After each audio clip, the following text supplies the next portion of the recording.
या व्हिडिओमध्ये ना एक महत्त्वाची गोष्ट आहे तीच विसरले बरं का. तर चला मी तुमच्यासोबत जेवढा पण शूट झाला ना तेवढा व्हिडिओ शेअर करते. भोपळ्याची भाजी खाऊन खाऊन आम्हाला कंटाळा आला होता आणि घरामध्ये कोणाला जास्त आवडत पण नाही. तर अर्ध्या भोपळ्याची भाजी केली आणि म्हटलं अर्ध्या भोपळ्याचे पराठे करावे. तर चला पराठे करण्याची एकदम सोपी पद्धत तुम्हाला दाखवते. भोपळा किसून घेतला, चवीपुरतं बेसन पीठ टाकलं, त्याच्यामध्ये लसूण, मिरची, कोथिंबीर भरपूर टाकून घेतली, ओवा टाकला आणि पीठ जेवढं पाहिजे ना तेवढं टाकून आपण मस्त मळून घ्यायचं. पाणी लगेच ॲड नाही करायचं, कारण भोपळ्यामध्ये पण थोडं पाणी असतं ना, तर त्याच्यामुळं ते पाणी बघून ॲडजस्ट करत करत आपण पीठ घेऊन पाणी लागेल तसं यूज करायचं आहे. हळद पण टाकायची आहे आणि मीठ पण टाकायचं आहे. चांगलं मस्त आपण कणिक मळतो तसं मळून घ्यायचं.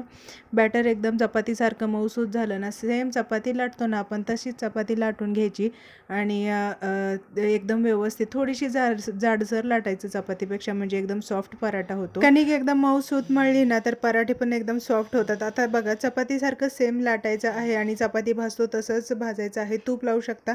आणि आता महत्त्वाची गोष्ट, पराठा भाजलेलाच व्हिडिओ काढायचा विसरून गेले.